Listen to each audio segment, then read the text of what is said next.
This is the story of how I met my husband, Sean. I didn't mean to get married. He was not my husband when I first met him. Things later transpired.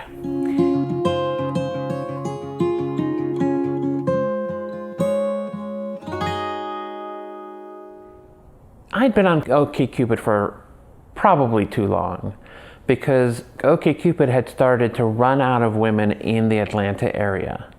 They had started to suggest women who were in Tennessee and South Carolina and North Carolina.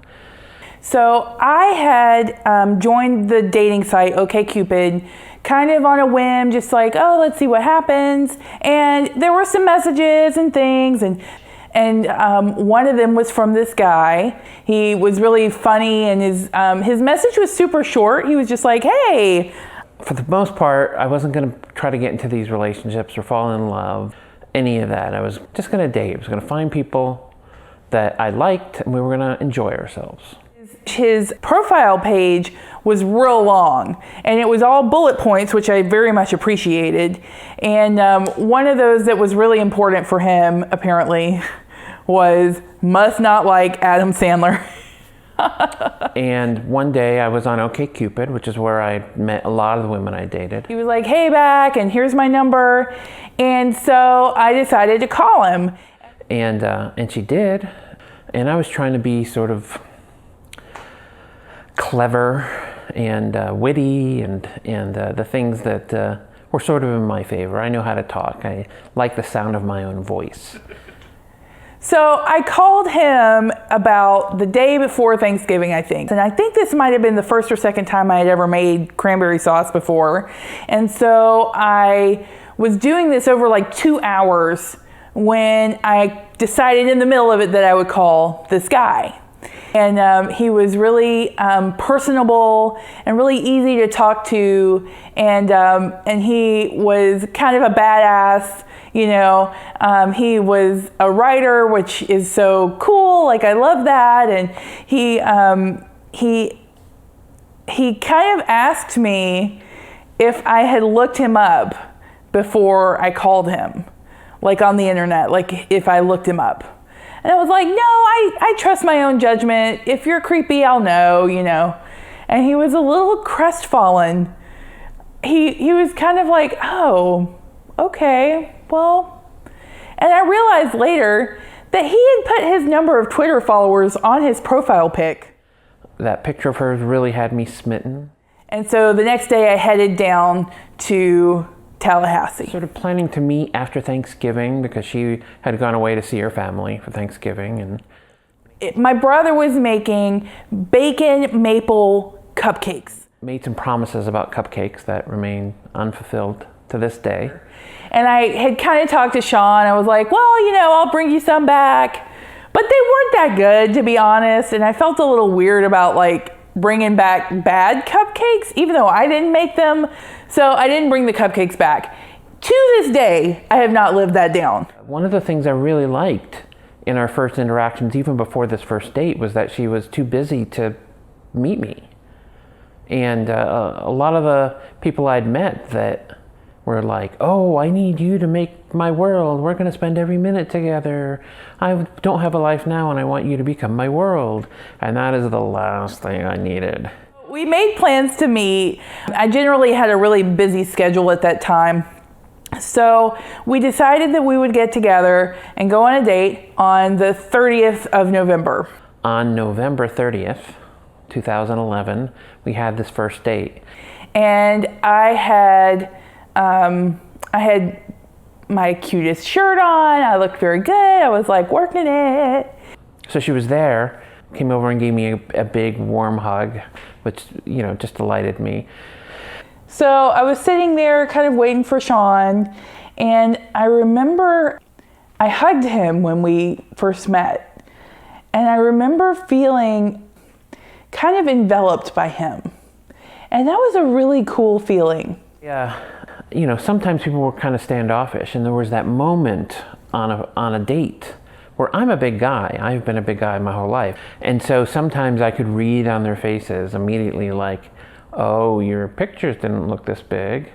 And I could see them doing the calculus of how long do I have to stay on the date before I get to go home? And I didn't see that on her face at all. And that really warmed my heart. Meeting somebody who was like, who kind of towered above me, and who, when he hugged me, I felt like warm and safe and held. It was just this really great feeling. So we sat down and ordered some food and started chitting and chatting, and I was trying to put my best foot forward with the things I'd done, but I was trying to do it in sort of this clever way of, oh, what do you do? So I could then answer her with, I have this many Twitter followers, I've done this, I was whatever the case may be. So I don't know how first dates go for everybody else, but I think for me, I wanted to put my best face and my best foot forward, I'm not the kind of person that's going to lie about my past or anything, but I do want to I want to tell the best side of myself. I want to be my best self with anyone that I'm with, to the best of my ability.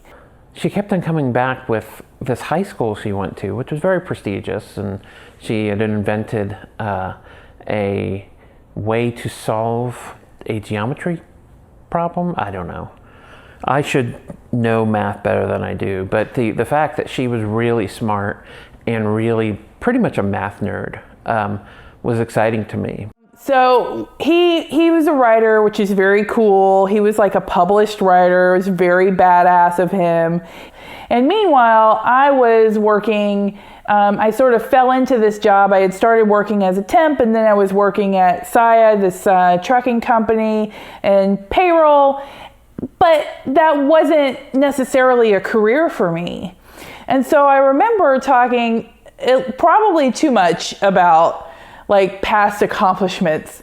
I'm a writer too, and I had self-published books of poetry. I had written short stories and plays, and so I remember kind of oh, you did this? Well, I did this, and you did this other thing? Well, I did something too, and I'm a singer, and he plays guitar, and he used to be a busker, which is really cool. And I just remember thinking that he's lived this really cool life, And so the night just went like that, just in a moment. They were already shutting down the restaurant, sort of giving us hints that they were closing. So we finished the evening, we kind of talked the restaurant closed. So at the end of the date, I asked her, so how do you think it went? And then he asked me what I thought about the date, and he asked me if I liked him. It was a very disconcerting feeling. I don't think I've ever been on a date that was like that. But it was kind of nice, actually. I was able to kind of say, well, yeah, I would go out with you again. I think this went well. I enjoyed talking to you. And he said similar complimentary things about me, which was very cool. And so we walked outside slowly, sort of meandering to my car. And I'm really nervous because this is the moment where I want to kind of get my good night kiss and, maybe not end the night, to be honest with you.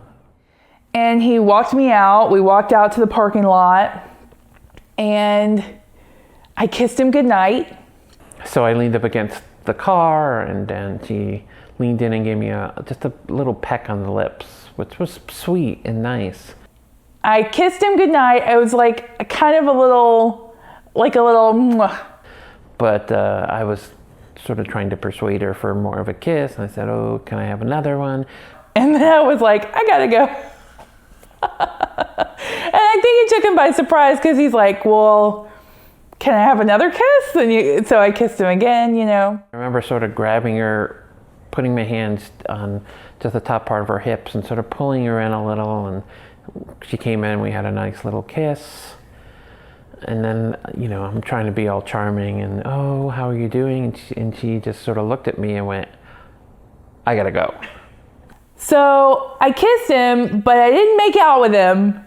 And I kissed him again, but after that I had to leave. And I said, bye. And I got in my car and I left. And she went. She left skid marks towards her car, got in the car and was gone. She Kaiser Sose'd my life. It's Well, I thought it was going, what just happened? I got out of there, and I remember I called a friend of mine, and she said, so, like you do, how did it go? And I said, it was really good. And I really thought I had done something wrong. I really thought that, I must not be a good kisser. But there was this moment, and then she was gone, and I was like, oh no. I remember I called him the next day, and we talked, and he was like, I didn't think you were going to call me, and you just like sped out of there like a bat out of hell. And I was like, well, that's just, when it's leaving time, it's time to leave. Like, that's how I feel. That's just me. And he got used to it, So that first date really hinted at the magic that this relationship was going to be. We've been married for over 2.5 years now. We've traveled the world together. We bought a home in the place I want to be more than any in the world. And it's just the best thing that's ever happened to me. I didn't know when I met my husband that he was going to be my husband. But these are the earrings that I wore at our wedding. And we've been around the world together. And I can't imagine my life without him now. That's how I accidentally got married.